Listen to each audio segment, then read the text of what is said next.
Where Kindness Lives is designed to cultivate a kinder world by helping to inform and inspire. Hosted by Jenny Sager from Next Door, the neighbourhood network connecting you to what truly matters so you can belong. We'll chat to the most thought-provoking individuals paving the way for positive change and hear from neighbours who deliver small acts of kindness every day. So come on a journey to where kindness lives. Hi, I'm Jenny Sager, and my guest today believes the news we're consuming on our phones and television is destroying our mental health. And he says that he's got the perfect remedy. As a war correspondent, Mohammed Lila covered major events for CNN and ABC, where he was nominated for 2 Emmys. Now he's turning news on its head, avoiding bias, politics, and negativity with a news platform called Goodable, where kindness is contagious. Mohammed Lila, I'm so excited for this conversation. Welcome to Where Kindness Lives. Thank you so much. I'm so humbled and flattered and excited to be on your podcast. Well, we're super excited to have you here today. And we start by asking all of our guests, what does kindness mean to you? Wow. Listen, I interview people for a living. And I'm not saying this to flatter you because it's the first question, but that's quite possibly the most profound question that I think I've ever been asked. And before I answer it, let me just say that I think that speaks to the very core of who we are as people, as human beings. So what does kindness mean to me? Wow. I would say kindness means the ability or the desire to put other people ahead of yourself. If I could make a universal rule and I could enforce kindness on the population, I would insist that everybody put other people ahead of themselves. To me, that's kindness. I love that. And I think if there's anyone that's heading in that direction, it's certainly you. As a follow-up to that, is there someone in your life that you feel like has been particularly kind to you? Is there someone that stands out there? Yeah, without a doubt, it's my mother. I grew up, like a lot of young children do and teenagers do, feeling like I never fit in. I was raised by immigrant parents in a place that wound up being multicultural, but you still kind of feel out of place because I would go home and I would eat different food than the kids in my school, and I would sometimes wear different clothes, and I wouldn't go to their church or their synagogue on weekends. I'd go to my own places, and I always kind of felt left out. And whenever I felt sad, my mother would come and, you're going to make me cry. My mother would come and give me a hug. And it got to a point where I tried to schedule it into my day. And I think it was either 10 o'clock at night or 8 p.m. at night. I would look at my watch and I would say, Mom, it's 8 o'clock. And she would just come and give me a hug. And if I didn't know what time it was, she would come to me and she would say, do you know what time it is? And I would say, oh, I think it's hug time. And she'd give me a hug. And she's my role model. And if I think of the kindest person that I've ever met, it's my mother. My gosh, your mom is now a role model for me as a mom. As a mom of 3 boys, now I have my new role model. Thank you so much for sharing that. I think one thing we also have in common is that before I moved into tech, I was a journalist, and I started out as a news journalist and spent about 20 years working in TV. And if I think back to the beginning, one thing when I was working in news, which was why I left news, that always rubbed me the wrong way was that when it was a slow news day, people got excited about something terrible happening because that gave you the content for the program for the day. And that just never sat with me well, which is why I eventually went into entertainment instead. And I would love to hear from you why you think that news is broken and why we need to reform the way that news is being told. So I love this question. And, I have very strong opinions on it because like you, I spent the better part of the last 15 years as the person that was going around reporting that news, telling people how bad the world is. I've spent the last 10 years, in fact, covering war zones. I've been to the front lines of almost every war zone you could think of, some which your listeners might not even know exist, where there are wars happening. I've been to those places. I've been shot at. I've been held at gunpoint. All of, in no particular order, the Taliban, ISIS, Russians, and Egyptians have all tried to kill me at various points. One of them came so close as to graze a bullet just above the top of our heads as we were running for safety. And I did it because I felt humanity needed to see its dark side. And I still believe that to a certain extent. I believe that we as human beings need to see the depths that we can sink to that's in all of us. And so, for example, if you go to Yugoslavia, if you go to Somalia, if you go to parts of Iraq, there were neighbors that were living next to each other for 20 years or 50 years or hundreds of years. Sometimes their families were next to each other. And something happened, somebody lit a spark, and suddenly they became enemies. For the longest time, I felt it was important for human beings to know that nobody is safe from that. That if it could happen there, it could happen here. And what I realized was that as much as it's important for journalism to hold a mirror up to people or to the world and say, look at this mirror, this is who we are. One of the biggest reasons why news is broken is because when we hold up that mirror, we're showing a distorted view of reality. So we are saying, yes, this is who we are. We have the ability to you have the ability to shoot your neighbor. If something makes you that angry, if you fall into the wrong crowd, you fall into the wrong ideology, something bad will happen. But we have the opposite potential too. We have the potential to be amazing neighbors and amazing people and to do extraordinary things that would completely inspire your community and your neighborhood. And news was only showing the negative. They were never showing the positive. And to me, that's the biggest reason why news is broken. It's because it's built and it's designed to be divisive, to draw engagement through shock, through controversy, through sensationalism.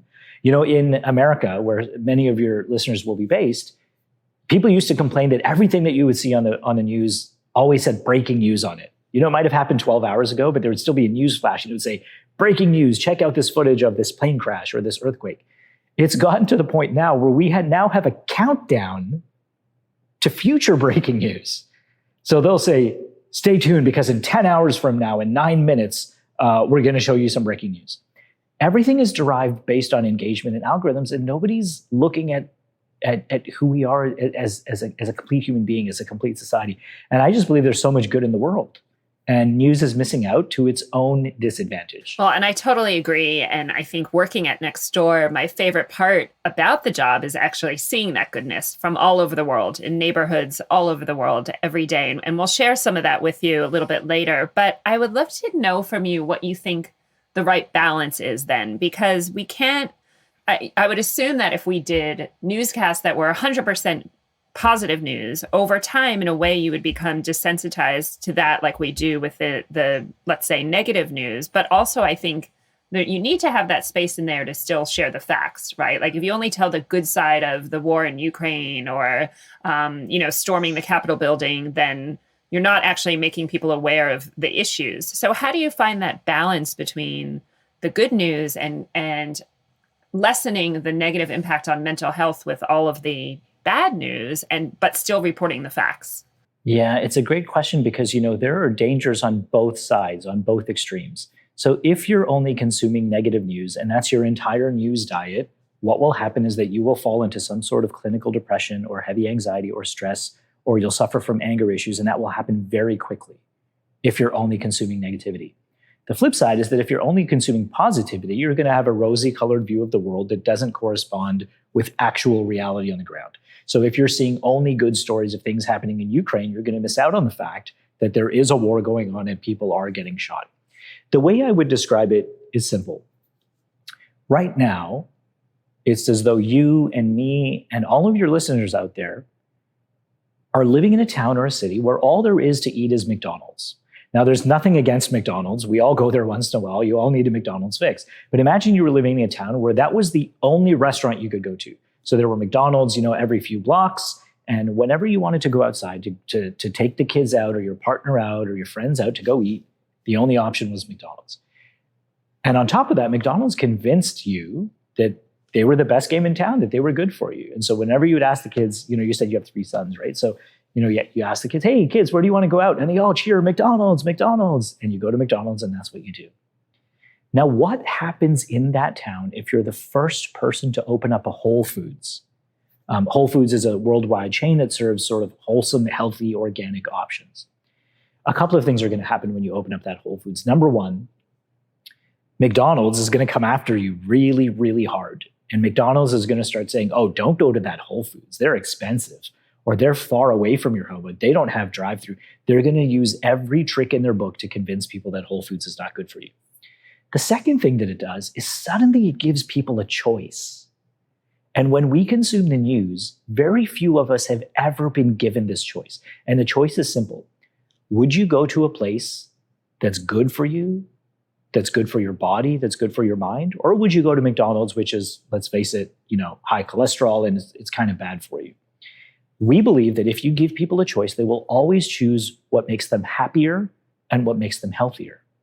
And it's the same thing with news.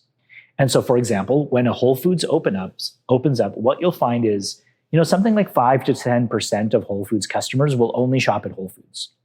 They will spend any amount of money, any amount of time. They insist on going to Whole Foods because they won't go anywhere else. But the other 90% aren't going to Whole Foods as the exclusive place where they get their food. They're going to McDonald's, they're going to the other grocery stores, and maybe they have a few things that they like from Whole Foods. Maybe it's a specific organic egg, or they just really like a certain type of flour, but that's why they're going to Whole Foods. The same thing describes the perfect media diet or news diet that we should all be on, which is that, look, get your news from CNN, get your news from Fox, BBC, ABC in Australia, get your news from these places, but mix in a wholesome smoothie into that breakfast that is going to be better for your mental health. And what happens if you don't mix in that smoothie is that your mental health is going to deteriorate. And that's the exact balance. It's find some sort of, when I was growing up, I don't know if you had this, but we used to have these commercials on TV that would say part of a healthy, balanced breakfast. And it was always a sugary cereal.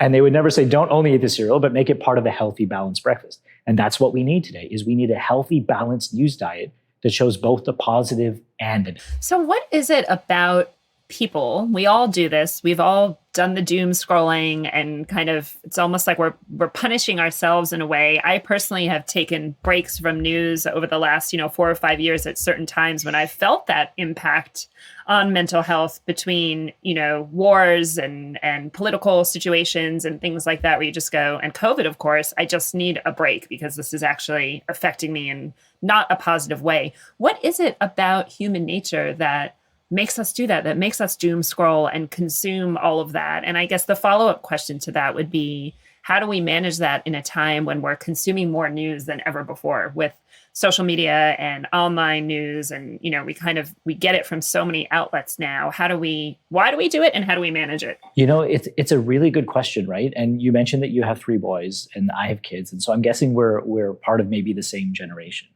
And when our generation was growing up, the news was something that you watched on television, and they told you what was happening in the world. We didn't have choice. Consumption habits have changed significantly since then. And what I mean by that is there have been studies that have been done that show why people enjoyed watching difficult things happening in other parts of the world.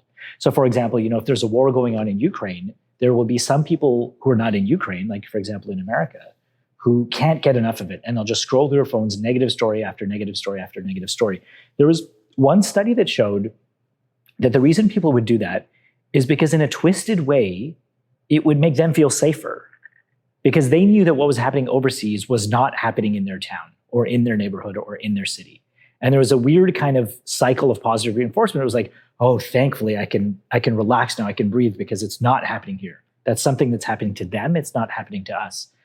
But the moment social media started taking off, everything became connected in a much more real way. So suddenly, hey, maybe the war in Ukraine's not happening to you, but you happen to follow a YouTube creator or an influencer, or you have a friend of a friend who's connected to that conflict. Now suddenly that conflict hits closer to home. So that answers the first part of the question. And repeat me the follow-up question. What was the follow-up question? Self-impose, I guess, regulations around that and go, okay, is it about consumption time? Like, do we try to give ourselves limits and say, okay, I should only, consume news X amount of hours a day? Or is it just, I don't know, like, how do we self-regulate with that, knowing that it's in human nature to do that and that there's not enough good news out there? Yeah. So can I give you a secret? I've reported more live shots for CNN than I can count. I've reported from ground zero at assassinations, terror attacks, bombings, explosions. And I've been on TV thousands and thousands of times. I'm that person that's been on TV that you've seen. And, I tell you something bad and then you change the channel. When I would come home, I didn't own a television set. And I myself could not watch the news. And more than that, I couldn't allow my kids to watch the news. You know, it's a funny thing, right? In America or a lot of countries, you walk into a doctor's office and sometimes they have a news channel on. And it's a story about a shooting. And you're heading into a doctor's office where you're about to get some bad news, or you're probably not in a great mood, and you're seeing something about a shooting. It's the worst possible experience that you could put yourself through for your mental health. And so I don't think the answer is to shut everything off, because the reality is that we can't. So even if you don't consume news on television, even if you're not opening up certain websites, if you have a phone, the news will find you. That's just the reality. If you're on any social media, you are getting exposed to the news every day. Reuters put out its annual survey very recently, actually, that studies the news consumption habits of something like 80,000 people around the world. And what they found was that 40% of all people have said that over the last month, they have consciously made a decision to stay away from the news. There's been a moment in that month where they said, I can't watch the news today. And the number one reason why is because it puts them in a bad mood. So this requires a couple of things. The answer is, what do we do? How do you regulate yourself? Well, number one, you have to be aware of your own mental health, which is very difficult. Most of us have no idea that we've been walking around as zombies during COVID, and kind of just like one of those horror movies where we're all shell-shocked and we're walking around because COVID really mixed up the way that we experience the world. So being aware of your own mental health is very important, and finding a way to balance what you're consuming is so important. It applies for, whatever ideology you follow. It applies to whatever politics you follow. If you're not seeing the other side, you're really setting yourself up for a very bad situation. Yeah, and I think that FOMO when good news happens is a real thing. And it's something we see on Nextdoor all the time, where if you share a good neighbor story from a neighborhood, it inspires other neighbors to then do a small act of kindness. And we see that everywhere in the world, where there's definitely that knock-on domino effect of kindness breeding more kindness.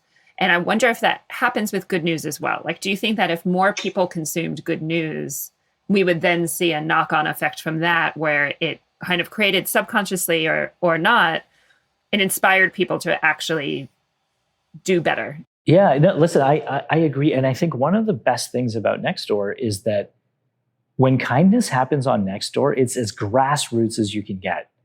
If there's a large multinational corporation, like, I don't know, like Pepsi or some tobacco company or something, and they launch a campaign for hey, we want to do some kindness. It's kind of like from the top down. And it's difficult to do that way.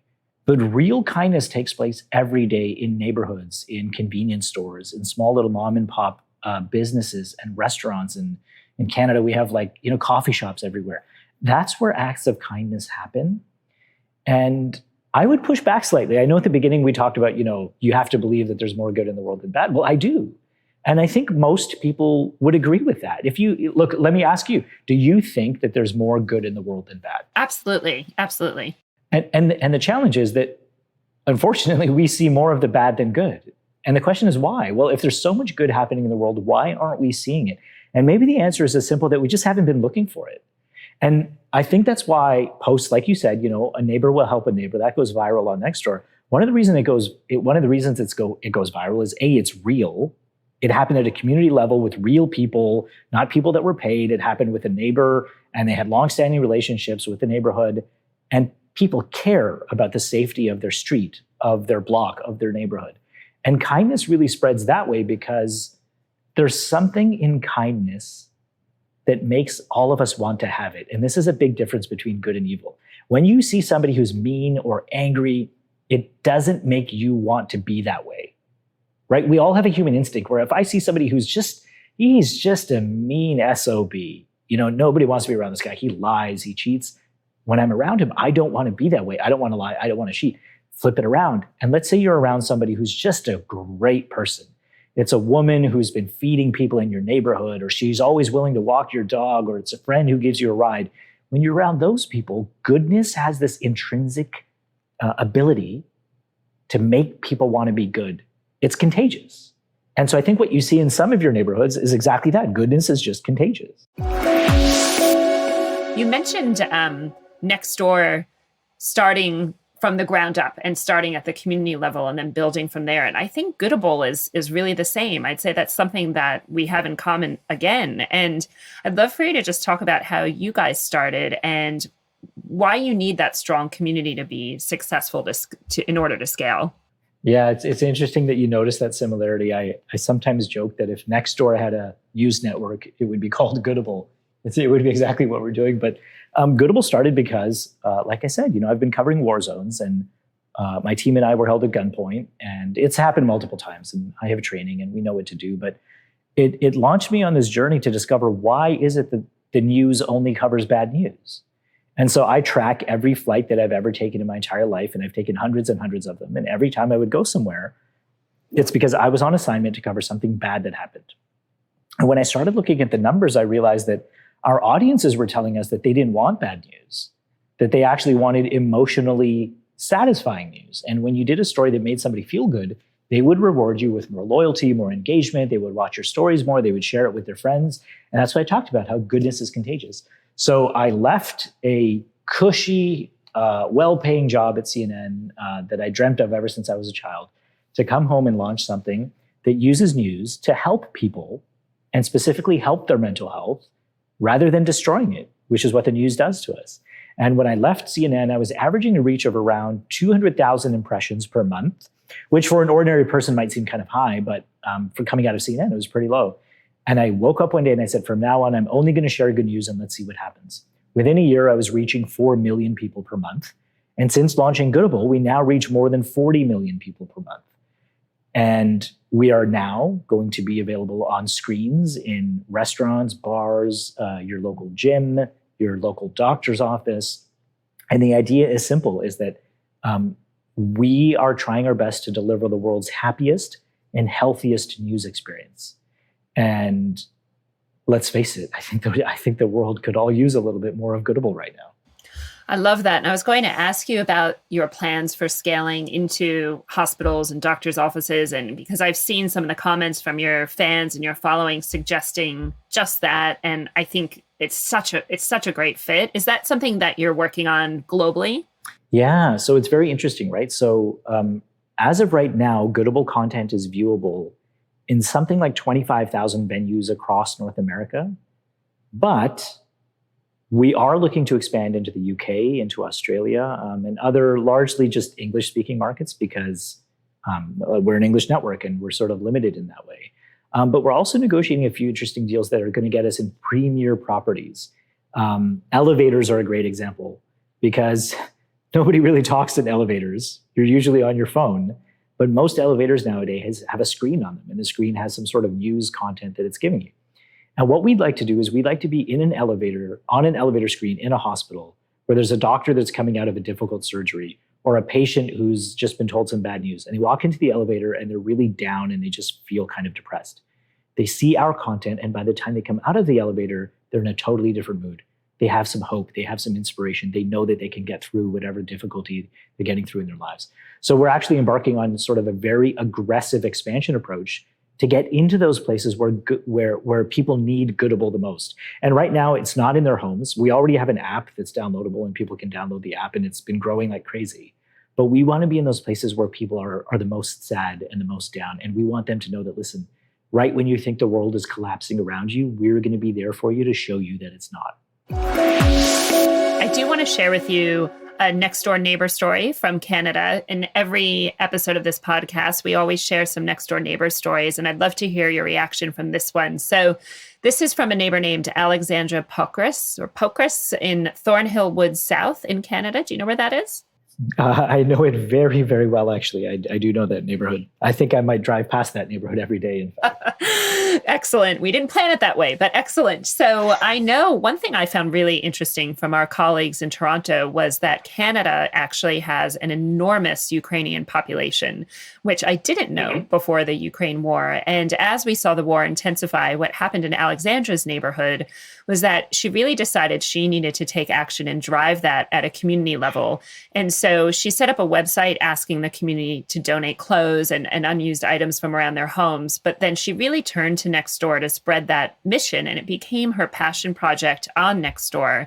And as soon as she did that, she saw donations coming through everywhere. And she was completely overwhelmed from the response, just having people drop off everything from bikes to diapers to strollers and even a baby cot. And I just would love to hear from you what you think about that example of kindness at the community level. So I think so. Listen, I'm Canadian. I was born and raised here. I proudly keep a Canadian flag on my backpack whenever I travel around the world. First, it doesn't surprise me.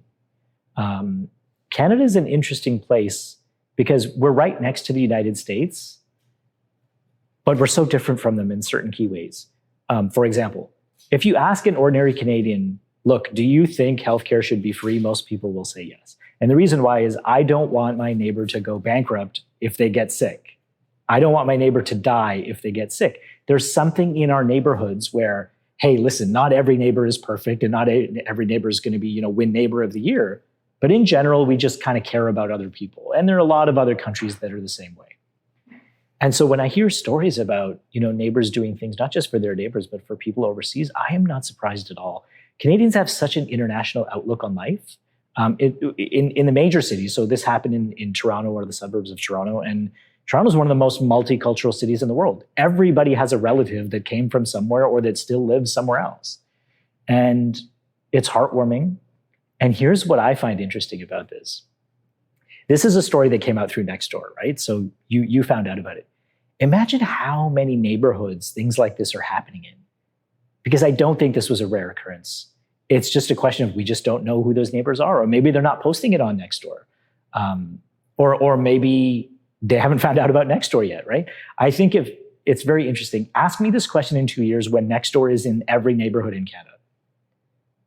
And then you'll come back to me and you'll say, hey, this is happening every day. Like it's breaking records. Do you have any tips for people at the community level who want to get some good news out there or share some good news in their local community? So my first shameless tip is download the Goodable app. We're doing our best to bring you good news every day. It's literally just like opening up Google News or Apple News, but it's only good things. We're working on another interesting feature, actually, which is going to geolocate where good things happen. And this is interesting because we want to bring goodness to you. So the idea would be, hey, if your neighbor, for example, does something great, maybe they dropped you off to work when your car broke down, or maybe they fixed your flat tire when you were gone and you didn't even know about it. We're working on a way to track these things so that you can see goodness happening almost in your own neighborhood. And that's important because we need to show that goodness is everywhere. Goodness can't just be in major urban cities. It happens everywhere around the world every day, and we need to be able to show that. So that's the shameless plug is let us be that good news feed that you need. The second thing is spread good news. You know what? Don't spread things that make people angry. Don't spread things that are controversial or sensational. Just spread good news. It's that simple. I had the privilege of interviewing His Holiness, the Dalai Lama, in the course of my work. And one of the things that he talks about almost always is that if you want to be happy, just help people.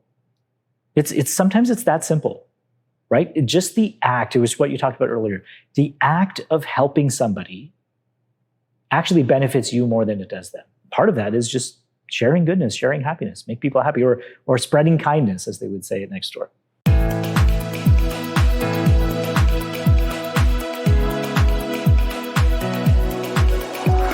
One thing we do before we go is what we like to call the Kind Carousel, which is where we get to ask you all kinds of fun questions. So a little bit of rapid fire here. So here we go. Let's go for it. So hand on heart, how long can you truly go without checking your phone? Oh, geez. Minutes.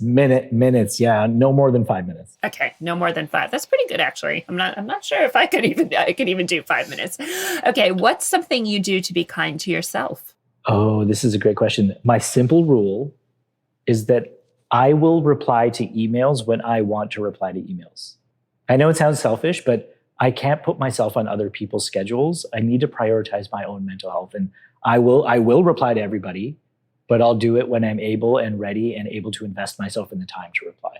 What are 3 of your favorite good things in your life? By far, number 1 is my family. They are my anchor and my rock, and they have kept me alive. There's nothing that comes close to them. Every member of my family. I'm Canadian. And when I would come out of war zones, I had a routine. I would fly, because war zones were sometimes in the Middle East. I would transit through Dubai. And Dubai was one of the countries in the Middle East that had a coffee chain called Tim Hortons. And I don't care where I'm coming from. I might have explosive residue in my hair or on my luggage. But if I have a warm cup of tea, I just feel like the world is going to be okay. And the third thing is, and I'll give you the third thing very quickly. It's just, I'm grateful that I live in a country that's safe, where I can walk outside and I can go buy my tea from a corner shop and I don't have to worry about somebody attacking me or, violence of any kind. I'm tremendously grateful for that. And I think it's something many of us take for granted. Yeah, I completely agree. And I think until you really travel the world, it's so easy to take that for granted. And then, yes, wholeheartedly agree with that. And I was also going to give a shout out to Tim Hortons donuts, because those are also a good thing. Okay, last question. If technology, let's say, disappeared tomorrow, so, no phones, no social media, no online mediums, what would you do to keep being Goodable, shall we say? I would do the exact same thing that I'm doing now. My life wouldn't change one bit. I have an addiction withdrawal from not being able to check my phone. But I would live life the exact same way that I'm doing now, which is trying to put others ahead of myself. Thanks, Mohammed. It's been so great to talk with you today. And please don't forget to download both Goodable and Nextdoor for free. They're available everywhere in the world. And if you want to start connecting with your community and hearing some of those great stories, you can find them on both Goodable and Nextdoor today. Thanks again. Thank you.